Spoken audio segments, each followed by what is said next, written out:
আসসালামু আলাইকুম রহমতুল্লাহি ওবরকাতুহু। সম্মানিত দর্শক, কোনো রকম ভূমিকা না করেই আসল কথায় যাই। বাস্তবতা হলো যে আমেরিকার বর্তমান president mister Donald Trump. Donald ট্রাম্পের সঙ্গে আওয়ামী লীগের একটা ভালো সম্পর্ক গড়ে উঠেছিল ব্যক্তিগত পর্যায়ে। এটা আমি জানি যখন তারা ক্ষমতায় ছিল।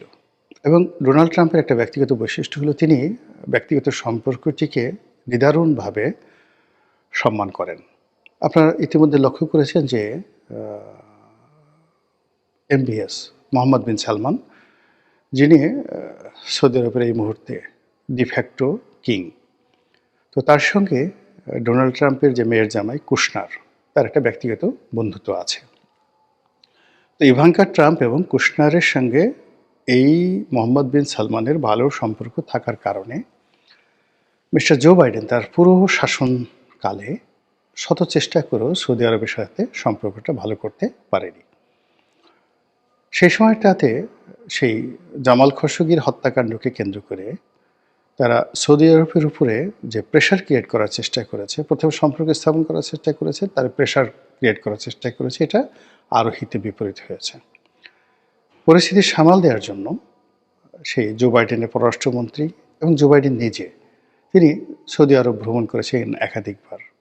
এবং অবাক করার ব্যাপার হলো যে এয়ারপোর্টে তিনি যে অপমানের শিকার হয়েছেন, তাকে যেভাবে দাঁড় করিয়ে রাখা হয়েছে এবং যেভাবে ওয়েট করা হয়েছে, বাদশা এখন নামাজ পড়বেন।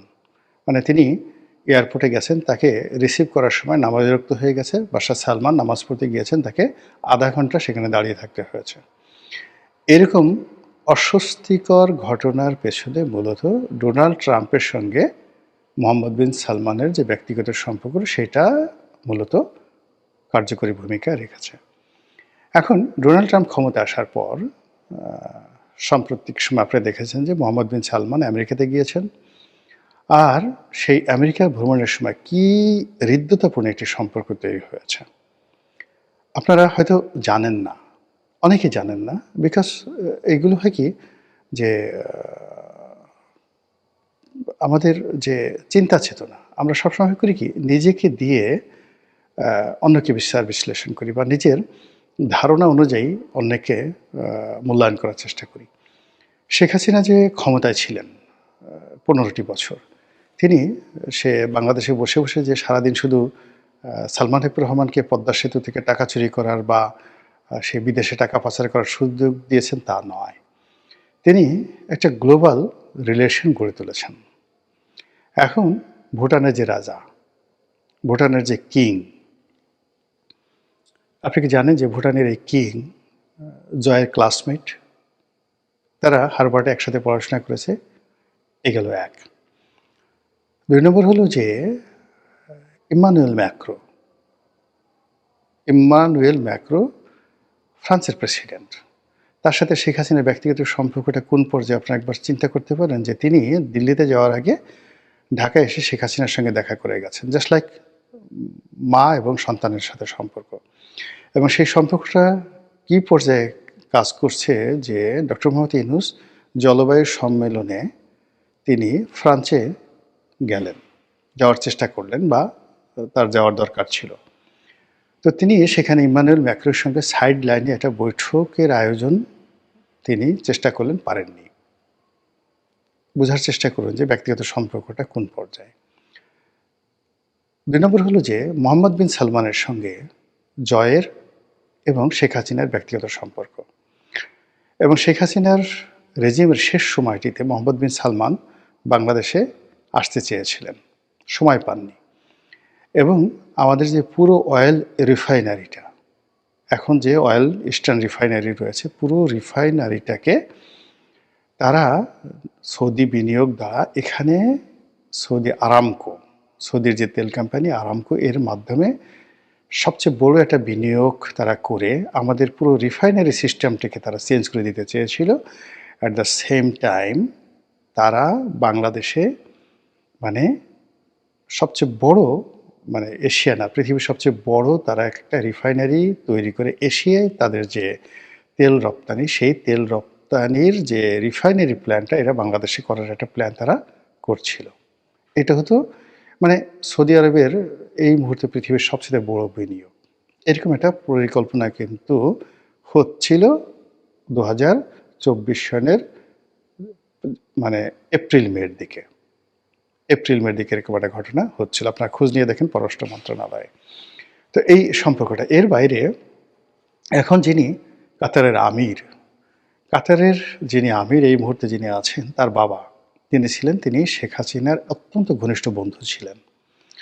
কাতারের বাংলাদেশে যিনি রাষ্ট্রদূত, একান্ত ঘনিষ্ঠ আলোচনায় তিনি আমাকে নিজে এই কথাটা বলছেন যে, মিস্টার রনি, আপনি জানেন না যে আমাদের আমির আপনাদের প্রধানমন্ত্রীকে কতটা ভালোবাসেন, কতটা শ্রদ্ধা করেন।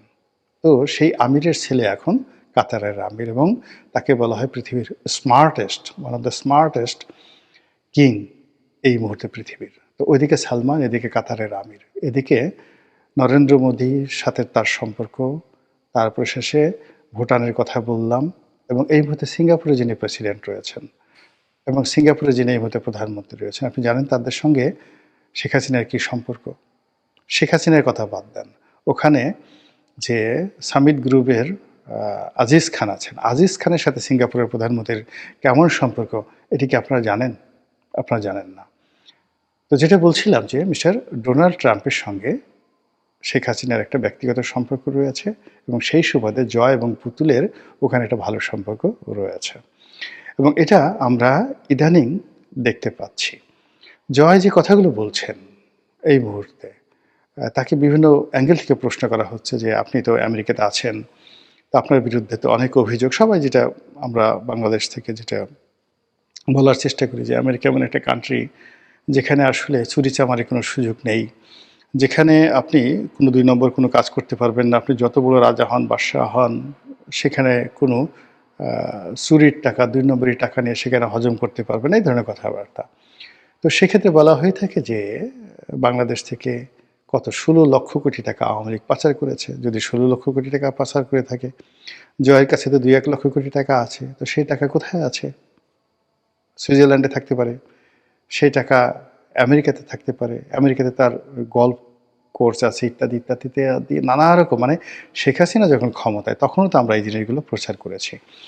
কিন্তু এখন যেটা দেখা যাচ্ছে এই ১৪ মাস পরে যে জয়ের মানে সবার ধারণা ছিল যে শেখ হাসিনা যতদিন ক্ষমতা আছে এই কারণে আমেরিকা সেখানে নড়াচড়া করছে না, যেদিন শেখ হাসিনা ক্ষমতা চলে যাবে তারপরের জয়কে গ্রেপ্তার করা হবে, তাকে জেলে নেওয়া হবে। কিন্তু জয় সেখানে একটা বহাল তবিয়তে আছে এবং তার ইদানিং যে কথাবার্তাগুলো হচ্ছে, তিনি ফ্রিকুয়েন্টলি ইংরেজিতে কথাবার্তা বলছেন, ইংরেজিতে সাক্ষাৎকার দিচ্ছেন এবং একটা জায়গাতে দেখলাম যে তিনি আমেরিকার সম্পর্কে, ডোনাল্ড ট্রাম্প সম্পর্কে যে কথাগুলো বলছেন তাতে স্পষ্টত বোঝা যাচ্ছে যে ডোনাল্ড ট্রাম্প সরকারের সাথে তার একটা ভালো সম্পর্ক আছে এবং সেই সম্পর্কটা যেটা অতীতে ছিল সেটা এখনও ধারাবাহিকভাবে এটা কন্টিনিউ করছে। This is one.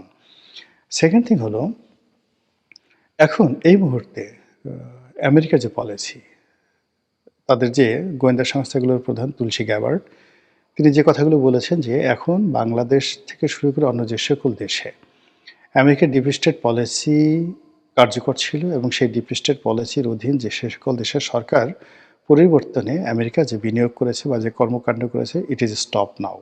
This is one. Second thing হলো যে তারা অন্য দেশের ব্যাপারে নাক গলাবে না। থার্ডলি হলো তাদের যারা পুরনো বন্ধু রয়েছে সেই পুরনো বন্ধুর সাথে তারা সম্পর্ক আবার ঝালাই করবে।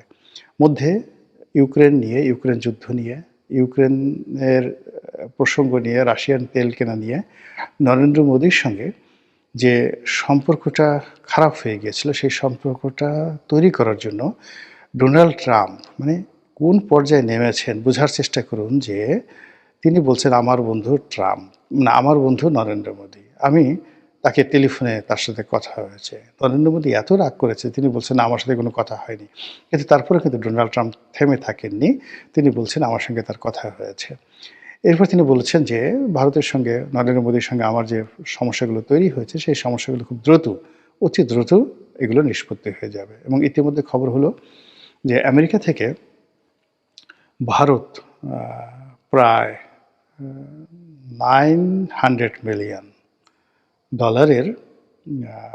সেই অস্ত্র কিনেছে এবং এই অস্ত্র কেনার আগে আমেরিকার সঙ্গে ভারতের একটা যাকে বলে পার্টনারশিপ, যাকে স্ট্র্যাটেজিক মানে কৌশলগত সামরিক মিত্রতা হয়েছে এবং এ সংক্রান্ত একটা চুক্তি স্বাক্ষরিত হয়েছে।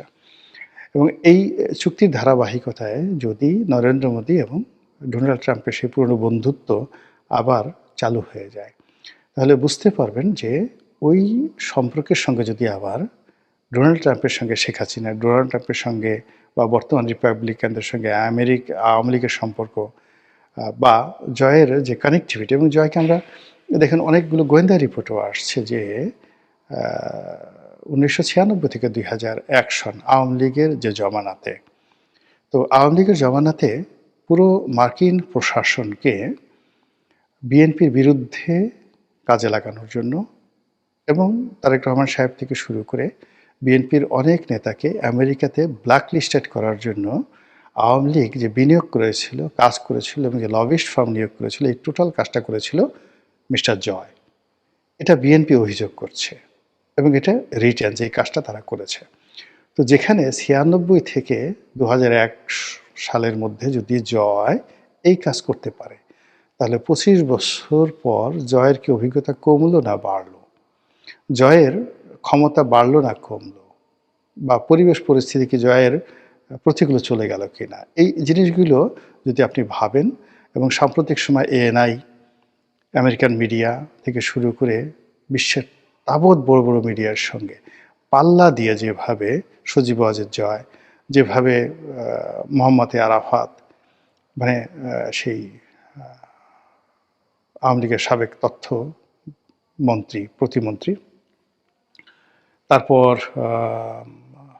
শিক্ষামন্ত্রী নওফেল, ব্যারিস্টার নওফেল, স্বয়ং শেখ হাসিনা যেভাবে সাক্ষাৎকার দিচ্ছেন, এমনকি সরাসরি কোনো অডিওতে না, এবার ভিডিওতে এসে ওয়াদুল কাদের সাহেব কিংবা আসাদুজ্জামান খান কামাল যেভাবে বক্তব্য দিচ্ছেন, ওদিকে আমেরিকাতে অন্যান্য যারা আওয়ামী লীগ নেতৃবৃন্দ আছেন, ইংল্যান্ডে যারা আছেন, তারা যেভাবে প্রকাশ্যে রাজপথে নামছেন, তাতে মনে হচ্ছে যে আমেরিকার সঙ্গে তাদের যে দূরত্বটি ছিল, বিশেষ করে এই ডিপ স্টেট পলিসি নিয়ে সরাসরি আওয়ামী লীগ যেভাবে আমেরিকাকে ব্লেম করেছিল, সাম্প্রতিক সময় শেখ হাসিনার সাক্ষাৎকারে দেখা গেছে যে তিনি বলেছেন যে আমি বিশ্বাস করি না বা আমার হাতে ধরনের কোনো ডকুমেন্ট নেই যে আমেরিকা তাকে ক্ষমতাচ্যুত করেছে বা তাকে ক্ষমতাচ্যুত করার জন্য আমেরিকার হাতে কোনো কারণ ছিল বা তার হাতে এই ধরনের কোনো ডকুমেন্ট আছে। ইট মিনস পর্দার আড়ালে নিঃসন্দেহে আমেরিকার সঙ্গে, ডোনাল্ড ট্রাম্পের সঙ্গে শেখ পরিবারের একটা নেগোসিয়েশন হচ্ছে।